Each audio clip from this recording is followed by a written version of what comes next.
ഏറ്റവും അത്ഭുതം എന്ന് വെച്ചിട്ടുണ്ടെങ്കിൽ ഈ കഴിഞ്ഞ കാലയളവിൽ ലെഫ്റ്റ് ഗവൺമെൻറ്റിൻ്റെ കാലത്ത് നിയമിച്ച വൈസ് ചാൻസലർമാരെ കുറിച്ചിട്ട് ആർക്കും ലോകത്തൊരു അഭിപ്രായമില്ല എന്നുള്ളതാണ്. എന്ന് വെച്ചിട്ടുണ്ടെങ്കിൽ ഇത്രയും യോഗ്യരായിട്ടുള്ള ആളുകൾ കേരളത്തിൻ്റെ ചരിത്രത്തിൽ ചിലപ്പോൾ ആദ്യമായിട്ടായിരിക്കും ഇത്രമാത്രം യോഗ്യതകളുള്ളതും കഴിവുള്ളതുമായിട്ടുള്ള ഭരണാധികാരികൾ നമ്മുടെ വൈസ് ചാൻസലർ സ്ഥാനത്തുണ്ടായിരുന്നു.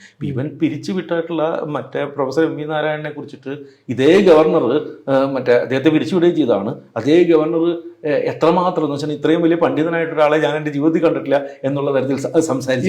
ഈ പിരിച്ചുവിട്ട ഗോപിനാഥ് രവീന്ദ്രന്റെ എം വി നാരായണന്റെ ഡോക്ടർ നാരായണ മാസ്റ്റർ അവരുടെയൊക്കെ ബയോഡാറ്റ കണ്ടു കഴിഞ്ഞാൽ നമുക്ക് തന്നെ എണീറ്റൊന്ന് കൈ കൊടുക്കാൻ തോന്നുന്ന തരത്തിലുള്ള ബയോഡാറ്റ ഉള്ള മനുഷ്യര്. അപ്പൊ ഇവരെയൊക്കെ പിരിച്ചു വിട്ടേച്ച് ഈ പൊട്ടംകളിക്കാണ് ഇവര് ഈ കൈയടിക്കുന്നത്. അത് അവിടെയാണ് അതിൻ്റെ പ്രശ്നം. അതിൻ്റെ അകത്ത് വളരെ സീരിയസ് ആയിട്ടുള്ള പ്രൊഫഷണൽ ആയിട്ടുള്ള ഡ്രോബാക്സ് ഞാനത് അങ്ങനെയാണ് കാണുന്നത്. അത് ഞാൻ ഇപ്പോഴല്ല അത് പറയുന്നത്, ഞാനത് നേരത്തെ ഇപ്പോൾ കഴിഞ്ഞ ദിവസം എൻ്റെ അതിന് ടൈം ലൈനിൽ വന്നതാണ്. അതായത് പിന്നെ ശിവശങ്കർക്കെതിരെ UAPA പ്രയോഗിച്ചേക്കും.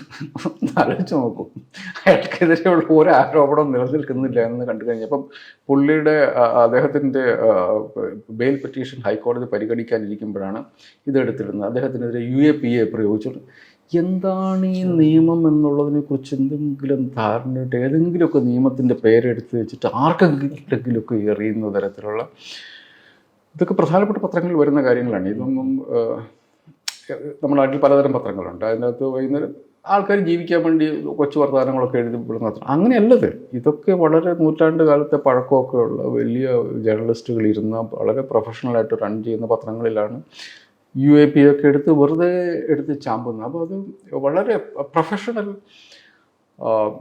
പ്രൊഫഷണലിസത്തിൻ്റെ കുറവ്, അതിഭീകര. ഞാൻ പറഞ്ഞ ഇപ്പോഴും അവർ സർക്കാരിനെതിരെ വർത്താനം എഴുതുക എന്നുള്ളത് എല്ലാ മാധ്യമങ്ങളുടെയും പണിയാണ്. സർക്കാരിനെ ഓഡിറ്റ് ചെയ്യുക എന്നുള്ളത്, പ്രതിപക്ഷത്തെ ഓഡിറ്റ് ചെയ്യുക എന്നുള്ളത്. പക്ഷെ ആ ഓഡിറ്റ് ചെയ്യും ഇതിപ്പോൾ സംഭവിക്കുന്നത് വെച്ചിട്ടുണ്ടെങ്കിൽ പ്രതിപക്ഷത്തെ ഓഡിറ്റ് ചെയ്യത്തേ ഇല്ല. രാഷ്ട്രീയ പാർട്ടികളെ എല്ലാം ഓഡിറ്റ് ചെയ്യാൻ ഉത്തരവാദിത്തമുണ്ട്. അത് പ്രതിപക്ഷത്തെ കോൺഗ്രസിനെ ഓഡിറ്റ് ചെയ്യത്തില്ല.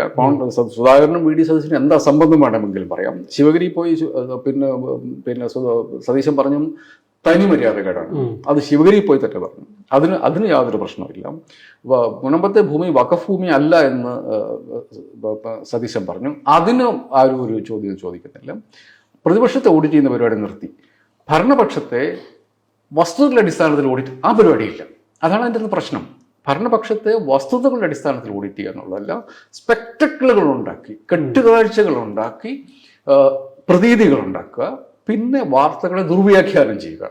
നമ്മുടെ രാജ്യത്തെ ഭരണഘടനയെ ഫെഡറൽ സംവിധാനത്തെ മുഴുവൻ അട്ടിമറിക്കുന്ന നയം സർക്കാർ കൊണ്ടുവന്ന് കഴിയുമ്പോൾ സംസ്ഥാന സർക്കാരിന് തിരിച്ചടി എന്ന മട്ടിൽ വ്യാഖ്യാനിക്കുക. അങ്ങനെ സ്ക്യൂഡായിട്ടുള്ള വിചിത്രമായിട്ടുള്ള ഒരു ജേർണലിസ്റ്റിക് പാറ്റേൺ നമ്മൾ കണ്ടിട്ടുണ്ട്. അതിൻ്റെ ഏറ്റവും മികച്ച, ഏറ്റവും ഹൃദയഭേദകമായിട്ടുള്ള എക്സാമ്പിളാണ് നമ്മളിപ്പം വടകരയിൽ കണ്ടത്. ഇത്രയും ദാരുണമായിട്ടുള്ള ഒരു സംഭവത്തെ അത് ഒരു രാഷ്ട്രീയ പാർട്ടി എന്ന നിലയ്ക്ക് മാത്രമല്ല, ഒരു സമൂഹം എന്ന നിലയ്ക്ക് നമ്മൾ പുറകോട്ട് മാറിയിരുന്നത് നമ്മൾ എന്താണ് ചെയ്തുകൊണ്ടിരിക്കുന്നത്. അതിനകത്ത് ആ മനുഷ്യനെക്കുറിച്ച് അദ്ദേഹം മരിച്ചു കഴിഞ്ഞിട്ടുണ്ടെങ്കിൽ അദ്ദേഹത്തിന് അനന്തരാവകാശി മറ്റേ മകൻ അയാൾക്ക് സ്വന്തമായി തീരുമാനം എടുക്കാൻ പറ്റില്ല. അപ്പോൾ ആ സ്വത്ത് ഒന്നും ഉപയോഗിക്കാൻ പറ്റാണ്ടാവും. അതുകൊണ്ട് എന്തുമാത്രം കരുതലോടുകൂടിയാണ്, സെൻസിബിളായിട്ടാണ് ആ മനുഷ്യൻ പെരുമാറിയത് എന്ന് ആലോചിക്കുമ്പം ഒരു സമൂഹം എന്ന നിലയ്ക്ക് നമ്മൾ എണീറ്റ് അദ്ദേഹത്തോട് മാപ്പ് പറയേണ്ടതുണ്ട്. ഇതിൽ പേരുള്ള MLAക്ക് വഴി ഞാൻ ആദ്യ ദിവസം പത്രത്തിൽ നോക്കി, ഇതിനകത്ത് DCC പ്രസിഡന്റിന്റെ പേരേ ഇല്ല. ഈ ആദ്യം വന്ന വാർത്തയ്ക്ക് അത് DCC പ്രസിഡന്റിന്റെ പേരേ ഇല്ല.